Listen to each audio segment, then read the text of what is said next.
president has discussed this idea quite a few times publicly. He's also discussed it privately. You're referring to the president's idea for American citizens to potentially be deported. These would be heinous, violent criminals who have broken our nation's laws repeatedly, and these are violent repeat offenders in American streets. The president has said if it's legal, right, if there is a legal pathway to do that, he's not sure. We are not sure if there is. It's an idea that he has simply floated and has discussed very publicly as in the effort of transparency. The fact that Democrats and my colleague, Representative Pramila Jayapal, feel the need to even introduce an amendment that says ICE cannot deport U.S. citizens is batshit crazy. This should not even be a discussion. It is not even a question. U.S. citizens cannot be deported by ICE. It's the law, it's the Constitution. I will be astounded if Republicans vote no on this. This amendment simply says that the United States Immigration and Customs Enforcement shall not detain or deport a United States citizen. If you vote no on this, you are supporting the federal government either detaining and or deporting American citizens. I don't understand how you'll be able to look yourself in the face. Raise your hand if you do not think children with cancer who are American citizens should be deported. You do not think. Looks like it's all the Democrats and none of the Republicans. Alrighty, folks, here is the list of names of the GOP members of Congress who just violated their oath by putting forth a bill and voting to deport U.S. citizens. Yes, that's right, folks. They want to deport U.S. citizens. Take these names down and make sure they know we know who they are.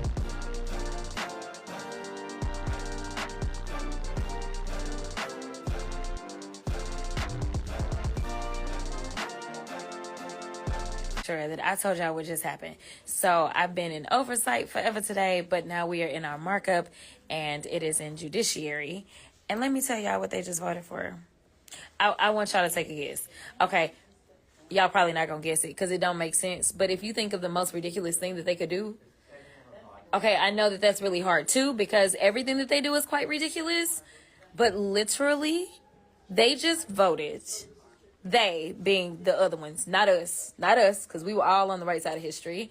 They just voted to give Trump the ability, legally, to give him the ability to deport U.S. citizens. That is what they voted for. A bunch of elected U.S. representatives. That is how they voted. Am I telling a lie, Eric, or no?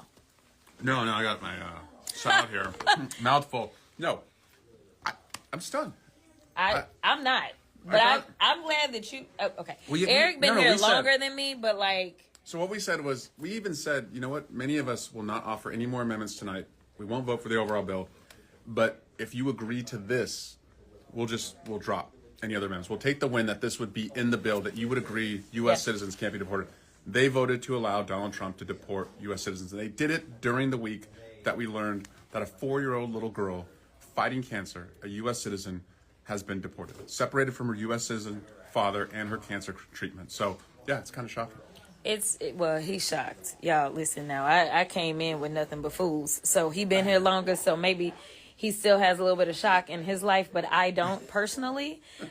Because the fact is, we used to live in a world in which where we saw the news about that baby that got deported, the baby with cancer, because supposedly he the man that's all about the children with cancer, right? Like, that's why he made sure one of his guests was at the State of the Union was a child with cancer. So surely, even though they're cutting cancer funding, but like, it is a U.S. citizen. Like, there honestly isn't even this real thing of like deporting a U.S. citizen. As far as I'm concerned, you randomly kidnapping folk and you throwing them out of the country against their civil rights, against their constitutional rights. And frankly, how would they feel if some other country decided that they were going to just start throwing people randomly in our country? Like, that is absolutely insane. So yes, all I gotta say is y'all need to get these fools out of here. But but Deborah is so much nicer about how she says things. She wasn't them real. She's one of them real good, nice lawyers. Okay, listen, I can only imagine how Deborah was in the courtroom, honey. But Deborah also sits on judiciary. So tell us, what are your thoughts? How do you explain that this is what they decided to do? They're mean, they're heartless, and they're cruel. And they do not care about anybody except themselves. But if you're going to be able to deport U.S. citizens, then they're coming for you. That's right. Yeah. That's right. So again, like all those people that are saying that they have some sort of buyer's remorse about their votes because they never thought that this was going to impact them and that kind of stuff or whatever.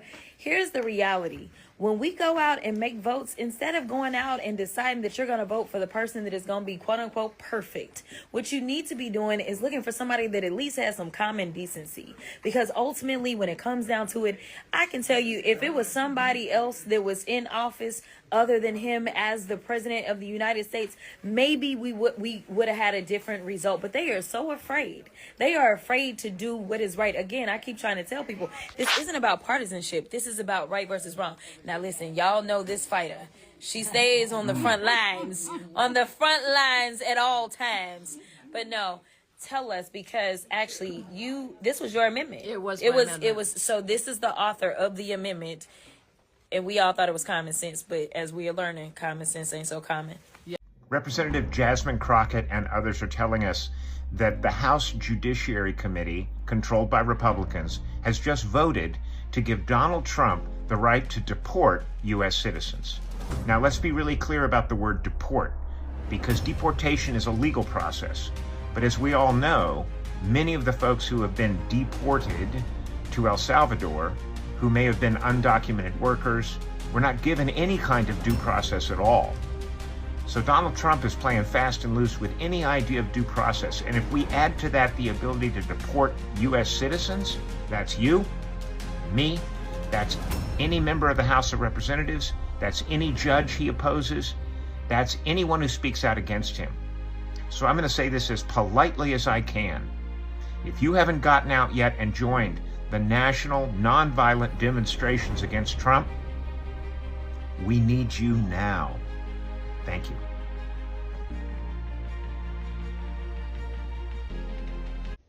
For those of you that are shocked that Republicans want to deport American citizens, you guys really need to look into the Great Depression and what happened during the Second World War. They deported a bunch of Mexican Americans to the outside border, and what they did was they had them enlist in the military in order to gain their citizenship. It's the same tactics of the past being reintroduced to today. That's why Trump wanted to remove birthright citizenship, because during the last Great Depression era, they skirted around birthright citizenship by saying that they wanted to keep families together. There is always a long-term agenda behind the short-term moves. To the Republican Party, I ask you once again, what the hell are you doing? For every last one of you to vote that it is okay for this president to have the power to deport U.S. citizens, for every last one of you to vote in favor of that, I really need to know what the problem is. Every American citizen, left, right, liberal, conservative, it does not matter. We need answers from you. And so far, people have been asking for answers in the town halls. People have been demanding answers when they call you. People have been showing up to Capitol Hill trying to get answers. You guys don't understand how serious people are going to get in trying to figure out what the hell is wrong with all of you. Because at this point, it is beyond just we are scared of the man in the White House. It is beyond the whole we had to put up with whatever we had to put up with during the Biden administration, so now we're getting our chance to wield the power that we've always wanted to wield. There is something deeper, there is something dark, there is something very insidious filtering throughout your party. How on earth can you justify signing off on something like this? I say this all the time. We understand that both parties have their issues. We understand that when it comes to Democrats, there are a lot of things that they do that even their own voters don't agree with. But at no time has that party ever signed off on this idea of due process no longer being a thing, rights from actual American citizens being taken away, disregarding orders from the Supreme Court, disregarding amendments from the Constitution. At no point in time have you ever seen the Democratic Party conduct business that way. So what is going on with Republicans? Y'all have to answer these questions. Seriously, what are you getting out of this? What is this doing for your psyche? What is this doing for your soul? And do you honestly think that when this is all over, because regardless of what any of you say, this is not going to be the power structure forever. You can disable all of the organizations that handle elections. You can set up any sort of guardrails you think will work to keep you from losing those seats in Congress and ultimately losing that presidency. But it won't work, because it never has. Republicans have been trying to do things like this for a long time. Go back and look at it through history. But when it all falls apart, what are you going to say? Y'all just going to sit there and say you didn't have a choice? Are you going to sit there and say this is what the people wanted? This is what the people voted for? Because it's not. Are you going to keep playing that game of I was afraid, I was threatened, it was something that was out of my control? Because it's in your control. You could, at any point in time, literally like 5 of you could get together and say, we don't agree with this. And it would make a huge, huge difference. But you keep refusing to do so. That is not going to sit well with the people. And it's not even going to spill over into elections anymore. People are going to get very, very angry with you very, very soon. People you know, people who voted for you in your local districts. Are you prepared for that? Because I doubt when this moment in the sun where you guys think you control everything and have all this power and will have all this power forever, I doubt that when it is over, you're going to be able to go back to your constituents. You're going to be able to go back to regular people and just say that this was a part of doing business. I don't think people are going to vibe with that. So tell us now, before people just decide to stop asking this question altogether. What the hell are you doing? So I posted one of these reels on Facebook, and it was one that talked about that they're deporting U.S. citizens, and this guy, who's a Republican, obviously, said, "Well, no, they're not deporting U.S. citizens." And then in the same sentence, he says, "Besides, it's the woman's daughter, and you're allowed to take your daughter with you." And I'm like, dude, you were missing the point. You can't deport U.S. citizens. You can't, generally, unless there's a good reason, deport lawful permanent residents. And this, basically rounding up people and sending them to these immigration prisons, immigration offenses, if there are any, are not crimes. They're civil offenses. So you can't just lock them up indefinitely. They're constitutional issues. But this whole denial that this is wrong and that it's not, that you can legally do this, you can't deport U.S. citizens and send them, to these awful camps. And it just completely skirts the issue to say otherwise. I mean, this is a moral failing. It is a legal failing. It is one of the worst things we've done. It is like the Japanese internment, except it's worse because it could be worse based on the numbers eventually. But what we're doing, we're deporting them. And that's just, the Constitution doesn't allow it. Morality doesn't allow it. But that hasn't stopped Donald Trump, because the Constitution and morality don't stop him. They don't stop the MAGA people, because they're all just reprehensible people. And that's just the way they've always been. It's the way they'll always be. Hey, does anybody have one of these? It proves your citizenship. It has the emblem on the front. It says United States of America. Or maybe you have a social security card, or maybe you have a birth certificate that says you were born here. Yeah, you can go ahead and shred those now, because they don't mean anything anymore. Cue all the comments that will come my way. Ready? Here, I'll do them for you. You're fear-mongering. This isn't very positive. Say something nice or joyful. Oh, and also, you're fear-mongering. Okay, let's now operate in reality here.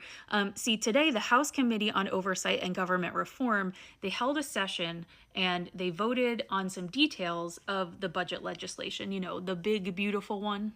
So what in the world does budget legislation have to do with deportations, ICE, and the US citizens that live here in the United States who have nowhere to be deported to? In this budget, they are talking about reallocating funds to ICE. Stay with me. And there were two amendments that were introduced by Representative Jayapal. I'm sorry if I'm not saying that right. Correct me in the comments. But these two amendments stated the following. Number one, no human being, regardless of status, can be deported without due process. Number two, it is not legal to detain, nor is it legal to deport U.S. citizens. And today, every single Republican on the committee, very specifically the House Committee on Oversight and Government Reform, voted against those amendments. Let me translate what voting against these amendments means. It means that those Republicans that voted against it stood up and announced to the country that it doesn't matter if you were born here, you do not necessarily deserve due process. That's going to be up to them to pick and choose. And the other part of this is they said it doesn't matter if you were born here, if you have been here and your family has been here for generations, or even if you are an indigenous person who was part of the first group of human beings on this land, we have the right to detain and deport you wherever we please. The irony of that is voting that way is saying that you're okay with people doing that to you, too. I think this is what we don't realize, right? If you become an enemy of Donald Trump, even as a straight, cis, white male, he will have the opportunity to do this to you. So what comes next? What would make this a reality? Well, now they will finalize the section of the budget legislation and then pass it directly to the House Committee on the Budget, who will then further compile and present the final package for consideration to the U.S. House of Representatives. If it were to be voted upon and passed in the U.S. House of Representatives, it would then go to the Senate for the same process. If it passes the Senate, it goes to the desk of Donald J. Trump, who will sign it into law. So I guess we'll wait and see. If you have that, you don't need it anymore, I guess. Hey, I just saw this, and I just want to point this out because this is not the only comment I've received on this, about war and Congress declaring it. Did you know there hasn't been a formal declaration of war by Congress since December 8th, 1941? It was right after Pearl Harbor. That was the last time Congress declared war. So, just a general PSA that if the orange one wants to go to war, we will go to war. I mean, all presidents did it. Clinton, George W., you name it. Ever since December 8th, 1941, Congress has not officially declared war. Disturbing, but true. If you are a U.S. citizen, the chance that you will be deported is highly unlikely. But given this administration's track record, here's what to do if you receive an email from DHS titled Notice of Termination of Parole. So basically, obviously your first reaction will be probably fear and confusion, but I want to tell you, calm down. First of all, do not leave, because if you are a U.S. citizen, you cannot be deported, full stop. Okay, even if the letter looks official or scary, they legally cannot force you out of your own country. And number two, you want to gather your documents. That means you want to gather your birth certificate, your passport, your naturalization certificate, or anything that proves your citizenship status. Now, if you don't have your birth certificate, then you need to contact your birth state's Office of Vital Records and get that to you. Now, when you get these documents, you want to scan them, make copies, save them to the cloud, but be ready to show proof if you need to. The second thing you need to do is you need to lawyer up quickly or get counsel from an immigration attorney. Why? Because ICE has been detaining citizens by mistake before. And if you want to Google immigration lawyer near me or go to immigrationadvocates.org, where they have a directory where you can get legal help. After that, you just want to make sure that you keep these records. keep any letters that you get, the strange email, any names, any badge numbers or agents involved. You want to keep record of the date and times of the contact, because this is important. So if you need to file a complaint or take legal action later, all right? And lastly, don't feel like you have to go through it alone. Reach out to local immigration advocates or legal aid groups. You can also contact your member of Congress, because their office can sometimes intervene with these immigration mix-ups. Look, let's be real, all right? This should not be happening to U.S. citizens, but if it does, again, don't panic, stand your ground, and don't fight this alone. Get help fast. Help me build this platform, one of many in independent media. The bigger we are, the harder we're going to be to mess with, to take down, to stifle and squelch our voice. And you can be a part of that by it's free, just subscribe. I would appreciate it very much. One of the most important stories of the week has been a series of stories, actually, and this is the threat to United States citizens. If they can remove resistance elements, if the government and these fascists and Donald Trump can remove the voices that are advocating for those that are voiceless, it's going to be an easier job to fundamentally change and alter our culture, our country. And that's what they're trying to do, up to and including detaining American citizens. Immigrations and Customs Enforcement, ICE, the jackbooted armed agents of the state, are detaining American citizens, but also, as an operation of harassment, are sending letters, emails in this case, to American citizens telling them to self-deport. This first, telling them to leave the country immediately. This first one is Lisa Anderson. She's a U.S. citizen born in Pennsylvania. Listen, you're going to hear a lot of people talk about the difference between documented immigrants, undocumented immigrants, naturalized citizens, American-born citizens. None of this matters, but it should matter to conservatives. It should matter to conservatives who talk about American citizenship being something special, something magical even, that we are imbued from God with American citizenship. That's why we are better, we are special, we are different, because we're Americans. Unless you don't align with your politics with Donald Trump and his fascist agenda for the country, then your citizenship is meaningless. So much so that we'll send you emails telling you to get out of the country immediately under the guise and the power of the United States government. This is a big deal.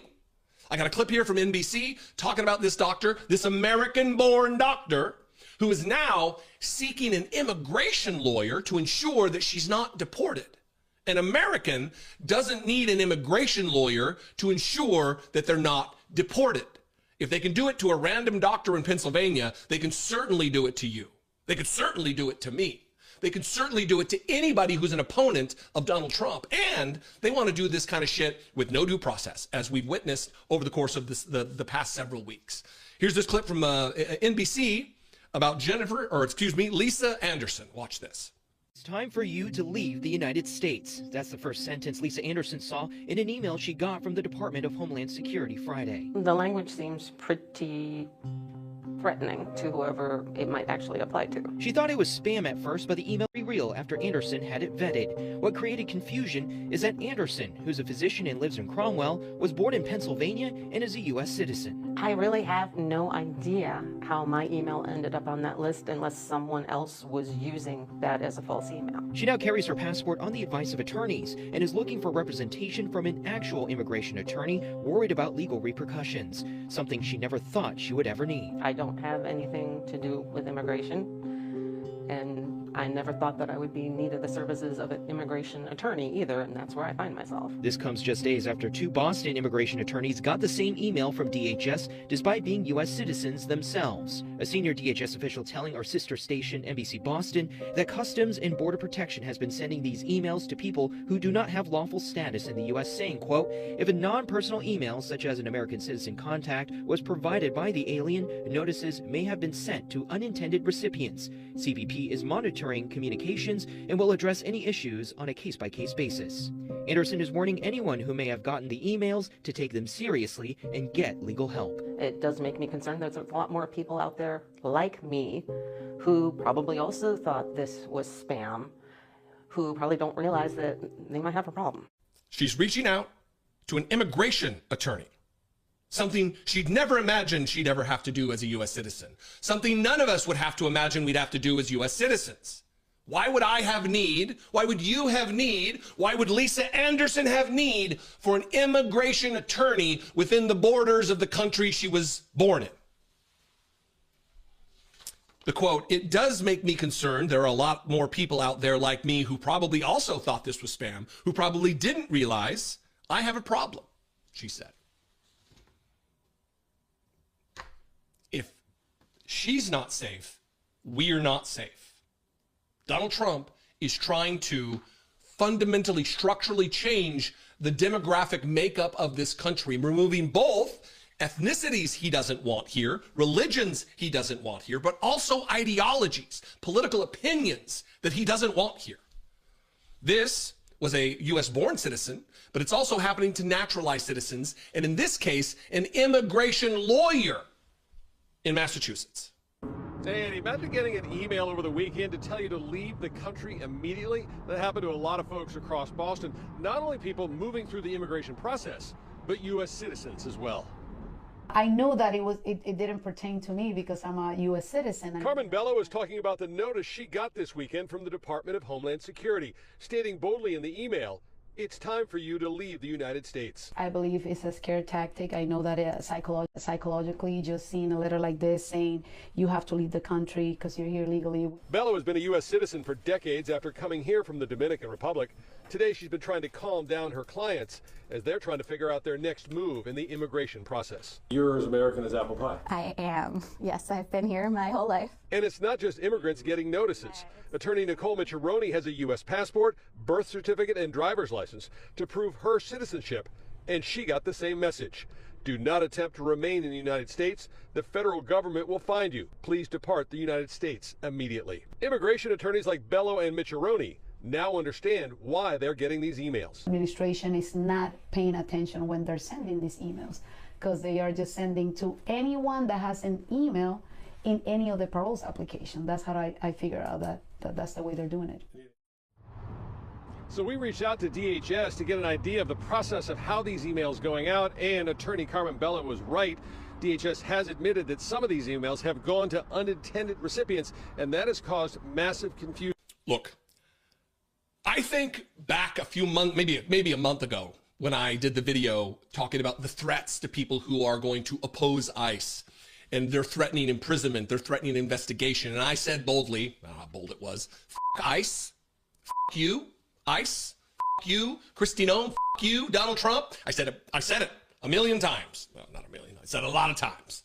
Not afraid, unafraid. I'm an American. I served my country in the United States Marine Corps. I swore an oath, a solemn vow to support and defend the Constitution against all enemies, foreign and domestic, Those domestic threats are here now. They're not in some distant dystopian worldview. They are here now. They are attempting to harass and remove American citizens from the country that they were born in, that they are naturalized to. They are attacking lawyers and doctors.